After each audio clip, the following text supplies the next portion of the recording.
Hey, yo, it's Cash on the Hood. And I'm here with Brian Cottington. Brian is with the Cinema Psycho show, if you guys already haven't heard. So we're bringing our man back from behind the decks and out front and on camera. Yep. You love it? I do. I mean, I do the on-camera stuff all the time and on the mic stuff all the time. So this is fun. Way earlier for me right? than I'm used to, but we like to start early here at StudioME. Yep. It's a Saturday morning. Excuse me. That's how we get started. Normally, we do this because Steven Sickles, who isn't here yet. I love that. Has always got a demolition derby to do, so it's easy for him to get into town and then get going on his way. So that's why we record so early in the morning. But you're a busy family man, so you can't do Thursday nights. I can't do Thursday nights or anything, man. Like between the day job and then the night job of making dinner for 4 kids and a wife. That's always fun. Well, we got plenty of things we're going to talk about. Before we do, though, Cash on the Hood, please like, share, subscribe. Yep. Without you guys, we ain't nothing. Our numbers are great, so you guys are doing wonderful at like, sharing, and subscribing. I'm pretty pumped about that. We just put a new episode this week, I think yesterday. That's awesome. Yeah. We'll share that. So if you guys find an episode you like, share it. That'd be great. Tag Brian Cottington in it. Lipson. How you spell Lipson? Libsyn. All right. It takes me forever to find that. I think you spelled it Lipson. I've been selling it. I keep forgetting it's a B and not a P. Well, it's funny. So because I work for them, that becomes a joke we bring up every once in a while in our meetings. We're like, someone will come up to us at a convention. They'll be like, hey, are you Libin or yeah, or Lisbon? Like that's what they come up before. Oh, how do you spell Lisbon? It's like, no. It's Libsyn. It's short for Liberated Syndication, and that's what ends up happening. While we're talking about that, that is our host. That is our media host. Yes. Yeah. So we got Brian off the streets. So all right, Brian came with Chatham University and the MFA film crew that used to come to the art gallery here on Penn Avenue, and through the years we just stayed and remained friends. And then one day I almost ran into his van with a demolition derby car trailer. No, that wasn't. No. Was that your car? You're jumping ahead a couple bit because I was literally out front of my house and I was playing with my kids and it was, we were still dealing with, pandemic level, mentality of, hey, just go outside. So, we're out there in the evening and I didn't know that leech lived literally around the corner from my house. So like you were driving by and I'm like, you and I like made contact. I'm like, hey, how you doing? Haven't seen you in a couple of years. How's it been? And that's when you told me, you're like, hey, I'm thinking of starting a podcast. I'm like, well, what do you know? That's what I do. Right. And that's what I teach. So yeah, it just, universe, you want to call it that. Well, my wife Nina was just, saying you should contact Brian for this effort. And it was very serendipitous or coincidence or whatever that you were there that same moment when we were taking this podcast serious. Yeah. So, and then to find out that you work for the company is really, helpful for us pushing this podcast. Yeah. Yeah. No, I and that getting to that point is a journey, if you want to call it that. You mentioned it before. I work for Libsyn. I'm their video editor and designer. And, for me, that's been the goal is to be a video editor designer, like full time. Like you talk to anyone who works in video and they'll tell you like, it's a gig job. You're doing freelance gig here. You never know when you're going to get money coming in. So like I was doing events media for 9 years at Chatham and it wasn't a bad job, but it just wasn't like what I wanted to do. But it took 9 years, a pandemic, and then like the decision to switch jobs that eventually led to actually doing the thing that I went to school for. Right. Well, I mean, when you were in school, you were making like horror movies and stuff. I still do. Yeah. Yeah. No, I went to school and that whole thing too is like, there's in the news, you hear a lot about, millennials are kind of the most shit on generation when it comes to like things that happen. I graduated in the middle of the recession. Mm-hmm. So that's why I went to Chatham, was because there were no jobs. And as I just said, like the film, jobs out there were not plentiful in 2008. So that's why I went to Chatham, was to get grad degree. Plus I also like really like teaching. Like that's a crazy thing. Like I got the teaching bug at Robert Morris and then decided I wanted to do that, like to supplement the income. Because you meet you know this, you meet a lot of teaching artists who like they're teaching, and then on top of that, they're making their own work and they're doing what they need to do. So like that's what I thought the path was going to be. And yeah, then I ended up at Chatham doing the film stuff, and that's where you and I met. Right. And I think it was doing the poetry thing, and then also like we were taking artwork from because the MFA also had programs that were in visual arts. So we were taking like all of those sculptures and stuff. Remember we were hanging a cardboard version of a certain anatomy, if you remember that. And that was an interesting conversation to have there. Right. But you mentioned all those schools. Yeah. So when we were first starting this podcast, for people who are starting a podcast, we explored a lot of options before we ended up at StudioME. Yeah. We went down the road of academia with the hopes that Chatham or Robert Morris, if they had a program, how can we? Yeah. But that ended up being problematic, and they were looking for donations. Yeah. Right. And by the time we're done with what is a donation, it ended up being StudioME being the right choice. But that's what we thought. We thought, we could get interns from the school. Yes. Help with this program. And help us move it and produce it, and I get why that didn't work, and that's because of my point of view of having worked in academia for a while.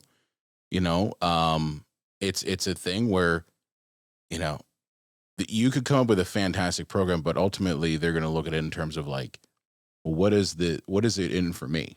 Like we've brought in a lot of people on this podcast who, they're doing amazing things, but ultimately it comes down to like, I need to put food on the table at the end of the day. Be it someone who's a hip hop star or someone who's a demolition derby driver or something like that. They're still like, they need to put cash on the hood. And like for them, they got to, feed their family. So I understood where they were coming from, because universities especially are hurting. They are starved for resources and starved for students. So if you come to them like, hey, I got this cool program, they can only do so much. Right. And I saw that, and there's nothing wrong with that, but it's like, we also are not making money off of this. Like this is more or less, that support you to get the word out about what you do, what the people you bring on here do. So like, that's where I hope that they would meet us halfway, and it didn't work. But ultimately, it ended up working out because StudioME has been so amazing to us. It's true. But yeah, that's where I was like, don't you guys already have a room full? They do. Headphones and microphones. That's the thing is they do, but it's just, it's how universities work. Man. I get it. I was just trying to, trade a paperclip for a Ferrari. Yeah. No, I get it. But but I knew I wanted to invest. Yeah. And so we also went down the road, much like Steven Sickles did, where he bought all the equipment. That's a lot of money. It's a lot of money, and I just haven't bought all the live stream equipment. Yeah. So I was just already there. Like, I was a couple pieces away from making it happen, but and we tried to do it in my studio at home with the green screen. We just kept bouncing around. We were doing it at bars. That one proved to be very problematic. I would wonder why. We were running cables out windows down to the street, trying to get some good Wi-Fi. No, you don't do that. I've done a couple of things that are at bars, and that's always what comes up is the Wi-Fi. I mean, we were plugged straight in, and it just still didn't work. No, well, because the bar Wi-Fi, they're not rated for that. And plus, like, if you're using the bar Wi-Fi, that means everybody who's in there is also using the bar Wi-Fi. So if you've got patrons coming in and they're, checking their phone as they're taking their, second or third drink, that's eating up your bandwidth. So like that is a problem. Well, we tried. We met a derby driver at a one of them heavy metal concerts. What's the band that wears all the masks? Slipknot. Yeah. All right. So in the pit, this girl smashes me, and she's like, "Yo," and I'm like, "Hey." She's like, "I do derby," and I'm like, "Really?" I'm like, and I had Gerardo with me, and Gerardo's like, "Get her on the podcast. Let's do it." So that was our bar experience. So we had her come in from out of town. We set her up at lot 17, and we had a nice. It went well. Yeah. But that's what I mean. We've been doing this for a minute now, and just kind of you've watched it. You've been doing podcasts since 2016. Yes. Yeah. You have 200 and hold on, what 76. No, we're more over that now. Like it's been a while since we've recorded, so we're at 284. 284 episodes. Yeah. We're probably gonna hit 300 by end of the year. Congratulations. Thank you. I saw you had Frizzy on there. We did have Frizzy. Frizzy was a fantastic guest. Good. He if you listen to the episode, he told us that myself and John have our day pass, our melon card, as he called it. Yeah. Because we were talking about the movie The Blackening, and he was a fantastic guest. He had us like cracking up. Mm-hmm. And he said it was great to like be able to talk about movies. Mm-hmm. Because he doesn't get a chance to do that a lot. No, he doesn't. Just know him as Frizzy, the rapper and hip hop star, but he was Frizzy, the movie guy, on our podcast. Yeah, that's really cool. And I know that he likes Pokemon and stuff, so he's into like interesting things that probably lend well for your audience. We don't talk about Pokemon. You don't? No. Just horror movies? No, I mean, we do mostly like, I'd say 80-20. That's why I tell people, I'm like, we're 80% horror movies, but we're about 20% like everything else. Mm-hmm. Like we're doing now, since this is being recorded in September or late September. So we're doing our 90s dystopian sci-fi month. Okay. So we have like Lawnmower Man, Johnny Mnemonic, Hackers, and there's one more I'm forgetting because it's like 8:00 in the morning. But yeah, we're doing all these like Blade Runner. No, it's 90s. Oh, Virtuosity. Okay. Did you ever see Virtuosity? I don't remember. It's a classic film. Yeah. It's Russell Crowe's best movie he's ever made. Oh, I saw that on your TikTok. Because it's true. It's his best movie. The man is the best when he is insane. Mm-hmm. And this movie is him as zenith of insanity. The only other one that I mentioned that it was better was the movie Unhinged. Have you ever seen that one? I don't know. Which is basically the road rage movie. That's what I call it. It's Russell Crowe having road rage. What was that for 90 minutes? That sounds awesome. It is pretty awesome. You have to make me a list. I'll make you a list. Thank you. Just texted the Nina. She probably is like, he has watched it. Probably. That's pretty cool. Yeah. Now, whenever, are you going to do the podcast conference in Florida? Did you see about that? Oh, Podfest. Yeah. I don't know yet. I don't know. I just, because we haven't recorded in a while, that was partially because I went to Podcast Movement, and that was in Denver. Mm-hmm. And I was representing Libsyn, and also I was speaking at that one, that was a wild experience of speaking at a podcast conference on editing of all things. But I don't know yet about Florida. That's definitely one that I know that Libsyn goes out to, but I don't know if I'll be there or not. Mm. But it's a good one to go to. That's a large independent podcaster forum. I reached out to him and just asked what it costs to be a part of it, you know. Oh yeah. Yeah. No, it's a good one. I don't think I'm ready for that yet. You get there. I mean, you'd be surprised. Like you go to these conferences, a lot of people, and I just know because of the one I went to, but a lot of people will come to you and they're just like, I'm just ready to get started. Like I was talking to one person at Podcast Movement who they were like, we don't know yet what to do. Can you talk to us about what we need to do? And I had a really nice conversation with them about these are all the steps you need to do, and show them like, this is, I use Audition, and this is, and like, so like, you might say like, well, we're not ready, but you would be surprised. Yeah. You'd be surprised. Well, I mean, I do get inquiries. How do I start my own podcast? What kind of equipment do I need? Send them to me. But they're like derby drivers. They want a parts list. Give me a parts list. Let me shop for a parts list. Yeah. And it's more than that. That's part of it. But there's definitely more to it than, you know, what microphone do I need? What mixer do I need? It's like, well, you know, you need to have a strategy in place. And it's something that it might feel like the easiest thing, once you really think about it. But sometimes you need that person to be like, here's what you need, blah, blah, blah, blah, blah. Mm-hmm. And then it clicks like, oh, well, of course I need to plan what episodes I'm going to put out each month. Mm-hmm. Of course I need to think about what is my social going to be for each of those. How am I going to promote it? You know, those are things that are after the fact of the equipment. Yeah, it's much like any other arts. Yeah, the art making absolutely. part is easy. That's why I think this medium serves well for you, because you've already done that. You do that for your own art. You do that for your own Demolition Derby stuff. You do that for Track Shot Live, where, you know, you already know the promotion part. You already know that part, and that's what makes this show great. Well, thanks. Well, I mean, I brought you on to help me make it great, so I feel very confident with you being here. So I want to just say thank you, of course. You're welcome. And it makes me feel good. I mean, I'm learning how to invest in myself better, strategically, rather than just throw everything at with the hopes. So, I mean, we're focused in on like Art Basel, Demolition Derby. Like we got we managed to force those two worlds together. Yeah. And it's a blast. But when I'm out here spray painting in the pits in America, people are listening to Cash on the Hood. That's great to hear. They come up and say hi to me. They're probably like, "What? When's the next episode coming out?" Well, I think they're used to it. They're used to the every 2 weeks notifications, and like that's good. Within hours of it being dropped, I'm getting text messages. That's good for me, because I'll see the numbers and I'll put it up there, and I'm just like, oh, I hope to God people are listening to this thing, because like that's the thing is sometimes you get the feeling as a podcaster that you're just talking to the void, you know, and you're just like, are people really like digging what I'm putting down, and like, is this a waste of my time? Every podcaster goes through that. I swear to God, no matter how popular they get, they're just like, yeah, am I just talking into the void?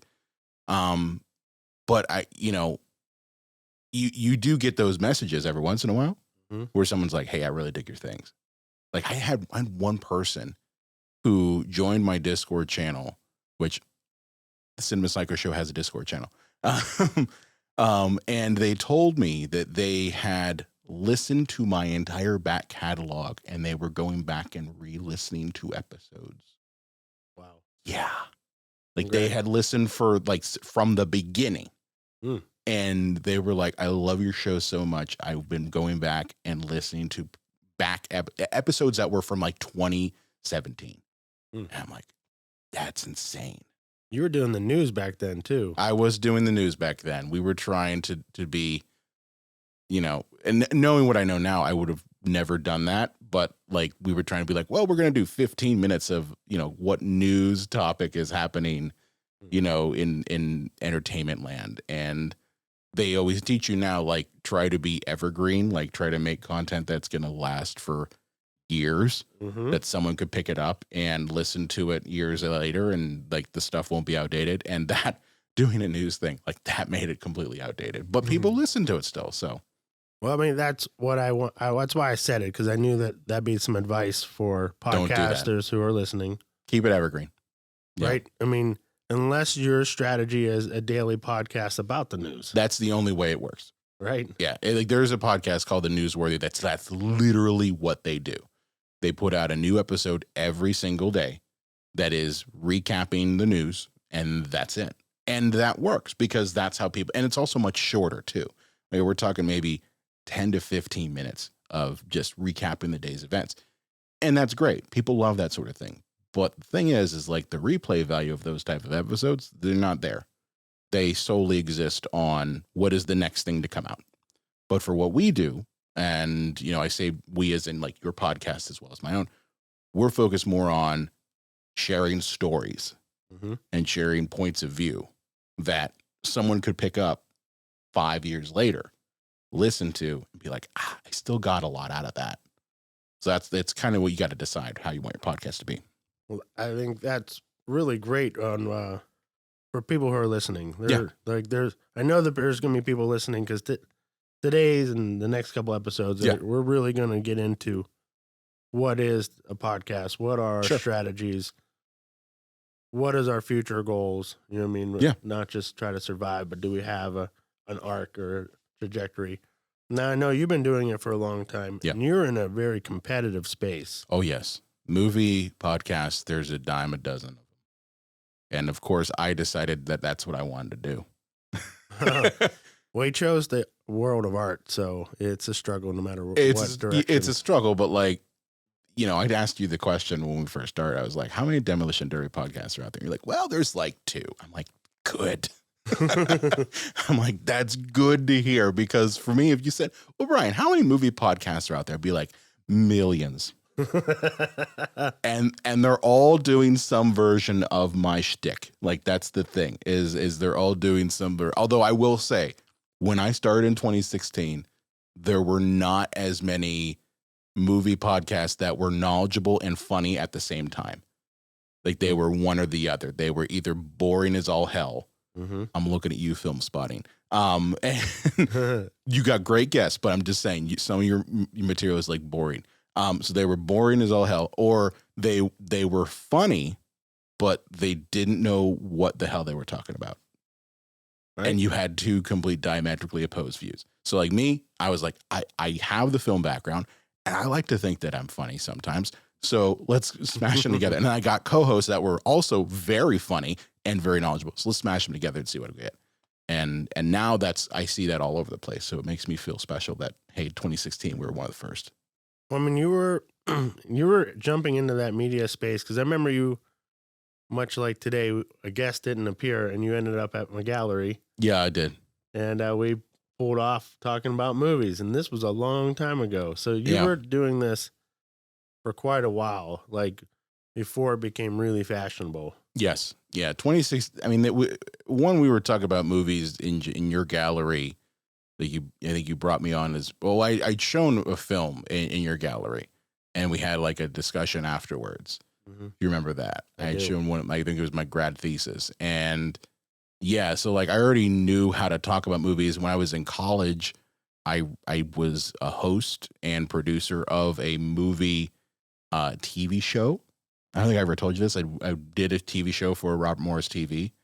Called Prime Cuts Theater, that I always say, I'm like, that was the proto version of what I do now, because it was still like getting used to being on camera, getting used to talking and being analytical about film, not just saying like, I like the movie, but what is it that you like about the movie? What are some of those points? And then how do you do that with comedy mixed in? No, that's it. And because you've done that, you're an excellent director. Because whenever you're directing for me, you're not giving me the lines, but you're giving me the mindset of, this is what we need to let the listener know. Yeah. Of why they should be listening, why this is important. And, you like really kind of laid out the framework of how we're going to do a podcast, do the conversation, not just talk about.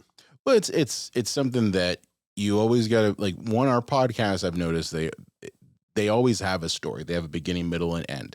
On top of that, like, there are layers to it. You might not think that there are layers to it. The audience isn't going to think there are layers to it, but it's the layers to it that keep you listening, that keep you engaged. Mm-hmm. So without that, if it just said, hey, Jason, just talk about whatever, that doesn't help you. Right. And there are times when we take breaks and you're just like, all right, I'm thinking about asking this question. And I'd be like, all right, well, what is that going to lead to? Like, what is this episode going to be about? I think we had that discussion with one of the episodes recently we did. And you're like, do you think this stuff was good? I'm like, yes, because of this reason and this reason. So it's something that as a director, you have to know what that story is. You have to know what it is you're trying to get to the audience that you want them to latch on to. That's awesome. I think that's a good stop right there. That way you guys are holding on for 2 more weeks. Right? So we're going to get into more stuff. We're going to get a couple more episodes coming up. So you guys got to hold on for a few more weeks. But if you like what Brian did, Cinema Psychos. Cinema Psycho Show. We're on all the platforms. If you go to cinemapsychoshow.com, I've been going through the process recently of revamping my website. Not mostly the back end stuff. But I'm making sure that all 284 episodes work. Right. Because we had an issue where a plugin didn't work on the website and it lost like all the players in the website. So I've been taking the time to go in and revitalize all these episodes. But cinemapsychoshow.com. We're also on all the podcast platforms out there, Apple, Spotify, you name it, we're there. That's because Libsyn. Because of Libsyn, yes. Libsyn. Not Lisbon, Libsyn, yes. How do you feel about fans asking you questions? Do you have an email that people want to ask you podcast? Yeah. cinemapsychoshow.com. There's a contact page there. There also can reach us out at cinemapsychoshow@gmail.com. So we're wherever, and we also have a Discord channel. Like, that's the thing. We got a million places for you to reach me. I am always open to questions. I'm always open to discussions. If you listen to my show and you're just like, Brian, what you said was stupid, please tell me. I'm okay with that. I have thick skin. I can take it. And I foster those type of discussions because, one, if you're able to do that, that means you care enough, even if your opinion is like completely antithetical to me. So yeah. Well, no, you're an approachable fella, and I wanted to let people know that if they had a question about podcasts, this is your moment. Yes, yeah. If when I'm sure we're going to talk about this in the other episodes, but yes, reach out to me. I will talk to you about podcasting to the day's end. Right, it's his jam. All right, it's my jam. Like, share, follow. Stick around because we're going to have an episode. Again, I'm Jason Sauer, and I'm with Brian Cottington.